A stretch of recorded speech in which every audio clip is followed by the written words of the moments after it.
ప్రభునందు మాకు అత్యంత ప్రియులైన దేవుని వారలారా, మీ అందరినీ మరి ఒకసారి ఈ విధంగా కలుసుకోవడాన్ని బట్టి సంతోషిస్తూ మీ అందరికీ మన ప్రభు అయినటువంటి యేసుక్రీస్తు వారి నామంలో నా హృదయపూర్వక శుభాభివందనములు తెలియజేస్తూ ఉన్నాను. అలాగే మనందరి జీవితాల్లో ఇటు సంతోషాన్ని, సమాధానాన్ని, మరి ముఖ్యంగా క్షేమాన్ని అనుగ్రహించినటువంటి దేవాది దేవునికి నా హృదయపూర్వక కృతజ్ఞతాస్థుతులు చెల్లిస్తూ ఉన్నాను. ప్రియ సహోదరి సహోదరులారా, నేను నా ఆలోచన అనే ఈ వీడియో ద్వారా కొన్ని ప్రాముఖ్యమైనటువంటి సంగతులను మీతో పంచుకోవాలని ఆశపడుతూ ఉన్నాను. ముఖ్యంగా బైబిల్ థాట్స్ అనే ఈ ఆధ్యాత్మిక కార్యక్రమాన్ని గూర్చి, ఈ కార్యక్రమం యొక్క ముఖ్య ఉద్దేశాన్ని గూర్చి మీతో పంచుకోవాలని ఆశపడుతూ ఉన్నాను. ఒక ఆధ్యాత్మిక కార్యక్రమాన్ని ప్రారంభించాలి అనే ఆలోచన మాకు వచ్చినప్పుడు ముందుగా మాకు వచ్చినటువంటి ప్రశ్న ఏంటి అని అంటే, ఈ కార్యక్రమానికి లేదా యూట్యూబ్ ఛానల్కు ఏ పేరు పెట్టాలి అనేటువంటి ప్రశ్న మాకు వచ్చింది. మేము ఎంతగానో ఆలోచన చేసినప్పుడు దేవుడు మమ్మల్ని ప్రేరేపించి ఒక చక్కటి పేరును మాకు అనుగ్రహించాడు. దేవుని వాక్యంలో మనం చూస్తూ ఉంటాం. యెషయా గ్రంథము 55వ అధ్యాయము 8వ వచనంలో ఈ విధంగా రాయబడింది. నా తలంపులు మీ తలంపుల వంటివి కావు, మీ త్రోవలు నా త్రోవల వంటివి కావు, ఇదే యెహోవా వాక్కు. ప్రియమైన దేవుని వారలారా, ఈ వచనము చదివినప్పుడు దేవాది దేవుడు మమ్మల్ని ప్రేరేపించి ఈ చక్కటి ఆలోచనను లేదా ఈ చక్కటి పేరును మాకు అనుగ్రహించాడు. ఇక్కడ చెప్తూ ఉన్నాడు కదా, నా తలంపులు. నా అని ఎవరిని సంబోధిస్తూ ఉంది అని అంటే దేవుని గూర్చి దేవుడే మాట్లాడుతూ ఉన్నాడు. నా తలంపులు అనగా దేవుని తలంపులు లేదా దేవుని ఆలోచనలు. ఈ ఆలోచన మాకు వచ్చినప్పుడు వెంటనే దేవుని ఆలోచనలు అనేటువంటి ఈ పేరును పెట్టాలనే నిర్ణయం తీసుకున్నాం. దేవుని కృపను బట్టి, పరిశుద్ధాత్మ సహాయం బట్టి బైబిల్లోని దేవుని ఆలోచనలు అనే అర్థం వచ్చేటట్లుగా బైబిల్ థాట్స్ అని ఇంగ్లీష్లోను, దేవుని ఆలోచనలు అని తెలుగులోను ఈ పేరును నిర్ణయించడం జరిగింది. అయితే ప్రియులారా, ఆలోచన వెనక కేవలం నేను మాత్రమే కాదు, కానీ ఈ సమయంలో నా వెనకున్నటువంటి మా ప్రియ సహోదరుడు రాజేష్ గారి గురించి నేను జ్ఞాపకం చేసుకోకుండా ఉండలేను. సోదరులు రాజేష్ గారి గురించి ట్రైలర్లో మీకు చూపించడం జరిగింది. ఆయనకు కృతజ్ఞతలు తెలియచేయడం జరిగింది. అయితే వాని గూర్చిన వివరాలు నేను ఎక్కడ కూడా తెలియచేయలేదు. అయితే ఈ సందర్భాన్ని బట్టి కొన్ని విషయాలు వారి గురించి తెలియచేయాలని ఆశపడుతున్నాను. ఎందుకంటే నా ప్రతి ఆలోచన వెనక, నా ప్రతి పని వెనక ఆయన ఖచ్చితంగా ఉన్నాడు. ఆయన గురించి చెప్పాలంటే దేవుడు నాకు అనుగ్రహించిన చక్కటి సహోదరుడు, మంచి మనసున్న వ్యక్తి, అలాగే గొప్ప వ్యక్తిత్వం గల వ్యక్తి. ఇంకా చెప్పాలంటే దేవుడు నాకు లైఫ్ ఇస్తే ఆ లైఫ్ను నిలబెట్టిన వాడు రాజేష్ అని నేను చెప్తాను. ఈ మాట వినడానికి మీకు ఏ విధంగా ఉన్నా కానీ చెప్పడానికి నాకు ఎలాంటి అభ్యంతరము లేదు. ఎందుకంటే ప్రియులారా, దాని వెనుకున్న కారణం నాకు తెలుసు. అలాగే మా సోదరుల గురించి చెప్పాలి అని అంటే ఆయన నాకు ఒక గాడ్ ఫాదర్ లాంటి వ్యక్తి. ఎందుకు ఈ మాట అంటున్నాను అని అంటే, గాడ్ ఫాదర్ అని ఎవరిని గురించి అంటాం, ఎలాంటి వారిని గురించి అంటాం? మనల్ని ప్రేమించే వ్యక్తి, మన మేలు కోరే వ్యక్తి, మనల్ని ప్రోత్సహించేటువంటి వ్యక్తి, అలాగే మంచి సలహాలు మనకిస్తూ మన వెనుకుండి నడిపించేటువంటి వ్యక్తి, అలాగే అన్ని విషయాల్లో కూడా మనకి అండగా నిలబడేటువంటి వ్యక్తి. సో ఇలాంటి వారిని మనం గాడ్ ఫాదర్ అంటాం. కనుక ఖచ్చితంగా మా ప్రియ సోదరుడు నా గాడ్ ఫాదర్ లాంటి వాడు. ఎందుకంటే అన్ని విషయాల్లో స్పిరిచువల్గా కానీ, మోరల్గా కానీ, ఫినాన్షియల్గా కానీ అన్ని విషయాల్లో కూడా నా వెనకుండి నన్ను నడిపిస్తూ, ప్రోత్సహిస్తూ, నన్ను ఎంకరేజ్ చేస్తూ ఉన్నాడు. అలాగే మరొక మాటలో ఆయన గురించి చెప్పాలి అని అంటే, సమాజంలో ఇలాంటి వ్యక్తులు చాలా అరుదుగా ఉంటారని చెప్తారు. ఎందుకు ఈ అరుదు అనే మాట నేను వాడుతున్నాను అని అంటే, పిల్లలు మనం అప్పుడప్పుడు తరచుగా ఈ అరుదు అనే మాట వింటూ ఉంటాం. ప్రపంచవ్యాప్తంగా ఎన్నో పక్షి జాతులు అంతరించిపోతూ ఉన్నాయి. అందుకని అలాంటి అరుదైన పక్షి జాతులను కాపాడడానికి అనేక సంస్థలు ఎంతో ప్రయాస పడుతూ ఉన్నాయి. అలాగే మన భారతదేశంలో కూడా మనం చూస్తే తెల్ల పులులు అంతరించిపోతున్నటువంటి అరుదైన జాతి. అందుని బట్టి ఆ తెల్ల పులుల్ని కాపాడడం కొరకు, సంరక్షించడం కొరకు ఎన్నో సంస్థలు ఈరోజు ప్రయాసపడుతూ ఉన్నాయి. అలాగే ఎన్నో విలువైన వస్తువులను సంరక్షించడం కోసం ఇలాంటి సంస్థలు పనిచేస్తూ ఉన్నాయి. అయితే ప్రియులారా, సమాజంలో ఇలాంటి వ్యక్తులు ఉండడం కూడా చాలా అరుదు అని నేను చెప్తాను. కారణం ఏంటంటే, ఈరోజు ప్రియులారా మనం గమనిస్తే మనకంటే ఎక్కువగా ఎవరైనా ఏదైనా విషయంలో, జ్ఞానంలో కావచ్చు, అందంలో కావచ్చు, తెలివిలో కావచ్చు, చదువులో కావచ్చు, లేదనంటే స్థితిలో కావచ్చు, ఏ విషయంలో అయినా తీసుకోండి, మనకంటే ఎక్కువగా ఎవరైనా ఉన్నారు అని అంటే వారిని చూసి మనం ఓర్చుకోలేము, ఈర్ష్యపడతాం, స్వార్థపడతాం. ఇవన్నీ సహజంగానే మనకు కలుగుతూ ఉంటాయి.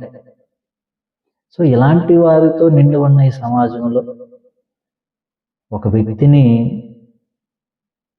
నిస్వార్థంగా ప్రేమించడం, లేదా తన పక్కనున్న వ్యక్తిలో ఉన్న టాలెంట్ని గుర్తించడం, ఆ వ్యక్తిని నిస్వార్థంగా ప్రోత్సహించడం అనేది చిన్న విషయం కాదు పిల్లలు. ఇలాంటి వ్యక్తిత్వం కలిగిన వారు చాలా తక్కువగా సమాజంలో మనం చూస్తూ ఉన్నాం. కనుక ఇలాంటి వారిని మనం కాపాడుకోవాల్సినటువంటి అవసరం ఉంది. అందుని బట్టే మా సోదరులు రాజేష్ గారి గురించి మీరందరూ కూడా ప్రార్థించాలని, వారి కొరకు, వారి పరిచర్య కొరకు మీరందరూ కూడా ప్రార్థించాలని ప్రేమపూర్వకంగా కోరుతున్నాను. మా ప్రియ సోదరులు కూడా దేవుని పరిచర్యలో ఎంతో ఘనముగా వాడబడుతూ ఉన్నారు. మరి రాజేష్ పొలుమూరి గారు దేవుని సేవలో కొనసాగుతున్నారు. అలాగే వర్షతిమణి హెప్సిబా సుందరవల్లి చక్కటి గృహిణిగా, దేవుని పరిచర్యలో చక్కటి సహాయకురాలుగా వారు కొనసాగుతున్నారు. అలాగే దేవుడు వారిని ప్రేమించినటువంటి ఇద్దరు కుమారులు, పెద్ద కుమారుడు అనురాగ్ సుందర్, అలాగే చిన్న కుమారుడు అక్షిత్ రాజ్. వారందరి కొరకు మీరు ప్రార్థనలో జ్ఞాపకం చేసుకోవాలని ప్రేమపూర్వకంగా కోరుతూ ఉన్నాను. రెండో విషయానికి వస్తే ప్రియులారా, ఈ బైబిల్ థాట్స్ అనే ఈ ఆధ్యాత్మిక కార్యక్రమం యొక్క ఉద్దేశాన్ని గురించి తెలియచేయాలని ఆశపడుతూ ఉన్నాను. ముఖ్యంగా ఈ కార్యక్రమం ద్వారా dos and don'ts in a Christian life, క్రైస్తవ జీవితంలో చేయదగని సంగతులను గురించి మీకు తెలియచేయాలని ఆశపడుతూ ఉన్నాను. ప్రియులారా, ప్రతి ఒక్కరి జీవితంలో ఈ డూస్ అండ్ డోంట్స్ అనేవి చాలా ప్రాముఖ్యమైనవి. అయితే బైబిల్ గ్రంథంలో కూడా దేవుడు ఈ డూస్ అండ్ డోంట్స్ గురించి చాలా ప్రత్యేకంగా తెలియజేస్తూ ఉన్నాడు. వీటికి ఉన్నటువంటి ప్రత్యేకత, వీటికి ఉన్నటువంటి ప్రాముఖ్యతను గురించి మనకు అర్థం కావాలి అని అంటే, ఆది కాండంలోనే దేవుడు ఈ డూస్ అండ్ డోంట్స్ గురించి చర్చించినట్లుగా మనం చూస్తాం. ఆదికాండము 2వ అధ్యాయము 16-17 వచనాల్లో గనక మనం చూడగలిగితే, మరియు దేవుడైన యెహోవా ఈ తోటలోనున్న ప్రతి వృక్ష ఫలములను నీవు నిరభ్యంతరముగా తినవచ్చును, అయితే మంచి చెడ్డల తెలివినిచ్చు వృక్ష ఫలములను తినకూడదు.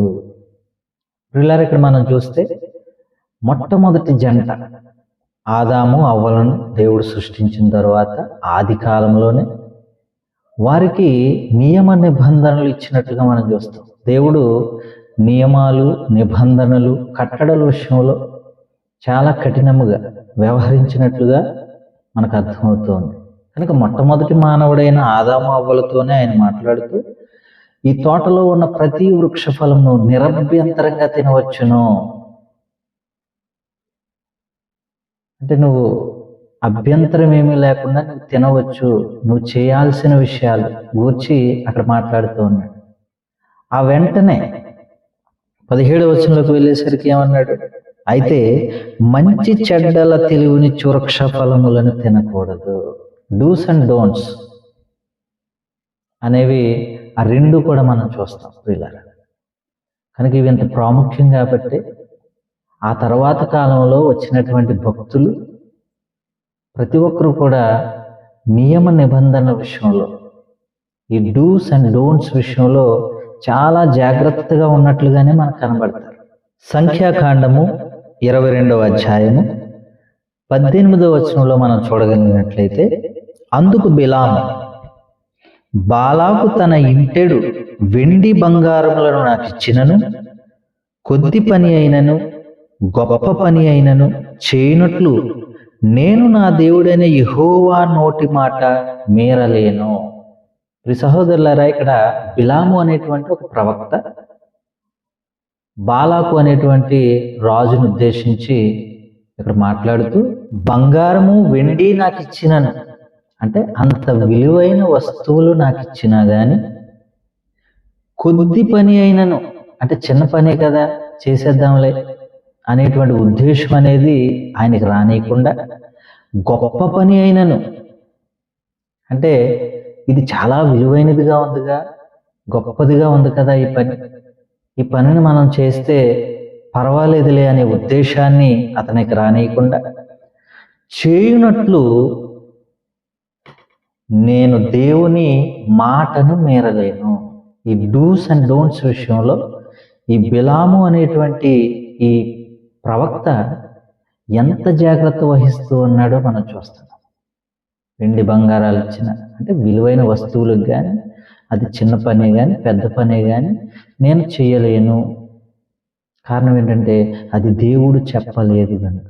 ఇదే విషయాన్ని ఆయన మాట్లాడుతూ సంఖ్యాకాండము 24వ అధ్యాయం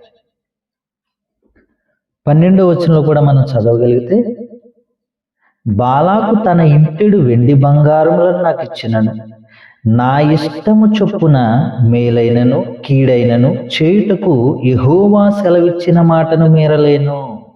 ఇక్కడ మరికొన్ని విషయాలు చెప్తూ ఉన్నాడు. నా ఇష్టము చొప్పున, అది మేలైనా కానీ కీడైనా కానీ నేను చేయనట్లు దేవుని ఆజ్ఞను మీరలేను. ఎందుకంటే దేవుడు చెప్పకుండా నేను చేయను. ఆ కింద వచనంలో ఏమన్నాడు అని అంటే, యెహోవా ఏమి సెలవిచ్చునో అదే పలికెదనని నీవు నా యొద్దకు పంపిన నీ దూతలతో నేను చెప్పలేదా? దేవుడు వద్దు అన్న వాటిని మానేయాలి, దేవుడు చేయమన్న వాటిని చేయాలి. అలా జరగలేనప్పుడు వాటి యొక్క ప్రభావం ఏ విధంగా ఉంటుందో, వాటి యొక్క తీవ్రత ఏ విధంగా ఉంటుందో ఆ భక్తులు అనుభవపూర్వకంగా తెలుసుకున్నవారు. అందుకే ఈ విషయాన్ని గురించి కీర్తనాకారుడు రాస్తూ 81వ కీర్తన 11వ వచనంలో మనం చూడగలిగితే, అయినను నా ప్రజలు నా మాట ఆలకింపకపోయిరి, ఇశ్రాయేలీలు నా మాట వినకపోయిరి, కాబట్టి వారు తమ స్వకీయ ఆలోచనలను బట్టి నడుచుకున్నట్లు వారి హృదయ కాఠిన్యమునకు నేను వారిని అప్పగించి తిని. అంటే దేవుని మాట విననొల్లకపోయారు. ఆయన వద్దన్న వాటిని చేయకుండా ఉండలేకపోయారు, ఆయన చేయమన్న వాటిని చేయలేకపోయారు. అందును బట్టి దాని యొక్క ప్రభావం వారికి ఎలా వచ్చింది అని అంటే, వారి స్వకీయ ఆలోచనలు బట్టి నడుచుకున్నట్టు హృదయ కాఠిన్యానికి వారిని దేవుడు అప్పగించాడు. ఆ తర్వాత వచనాల్లో చూస్తే, అయ్యో నా ప్రజలు నా మాట వినిన ఎడల, ఇశ్రాయేలు నా మార్గములను అనుసరించిన ఎడల ఎంత మేలు. అప్పుడు నేను వేగిరమే వారి శత్రువులను అనగద్రొక్కుదును, వారి విరోధులను కొట్టుదును. ప్రియులారా, ఈ డూస్ అండ్ డోంట్స్ అనేవి ఎంత ప్రాముఖ్యము అని అంటే, దేవుడు చెప్పినట్లుగా మనం పాటిస్తే, వద్దన్నట్లుగా మనం మానేయగలిగితే ఆ కాన్సిక్వెన్సెస్ ఎలా ఉంటాయి, వాటి ఫలితాలు ఎలా ఉంటాయో ఇక్కడ మనం చూస్తూ ఉంటాం. కనుక ఆయన చేయము అని చెప్పినవి చేయడం ఎంత ప్రాముఖ్యమో, వద్దు అని చెప్పినవి మానేయడం కూడా అంతే ప్రాముఖ్యము. అందును బట్టి ఈ డూస్ అండ్ డోంట్స్ అనేవి మన జీవితంలో చాలా ప్రాముఖ్యమైనవి, ఎంతో ప్రభావవంతమైనవని మనం గుర్తించాలి. అందుకే ఆ విషయాలు మీకు తెలియచేయాలని ఈ బైబిల్ థాట్స్ అనే ఈ ఆధ్యాత్మిక కార్యక్రమం ద్వారా మరి ముఖ్యంగా క్రైస్తవ జీవితంలో చేయదగిన విషయాన్ని గురించి సంపూర్ణంగా తెలియచేయాలని ఆశపడుతూ ఉన్నాను. కనుక ఈయన ప్రయత్నం కొరకు మీరందరూ కూడా ప్రార్థించండి. ప్రియులారా, ఈ బైబిల్ థాట్స్ అనే ఈ ఆధ్యాత్మిక కార్యక్రమం మీ అందరికీ ప్రయోజనకరంగా ఉండాలని, ధైర్యమును, ఆదరణను, ఆత్మీయతను మీ అందరికీ అందించాలని, అలాగే మీ అందరిలో దేవుని ఆలోచనలను కలిగించాలని, మరి ముఖ్యముగా మిమ్ములను, మీ కుటుంబాలను దేవుని వైపు నడిపించాలని ఆకాంక్షిస్తూ ప్రభునందు మీ ప్రియ సహోదరుడు బ్రదర్ విజయ్ కుమార్ నల్లి నా కొరకు, నా పరిచర్య కొరకు ప్రార్థించండి. అందరికీ వందనాలు.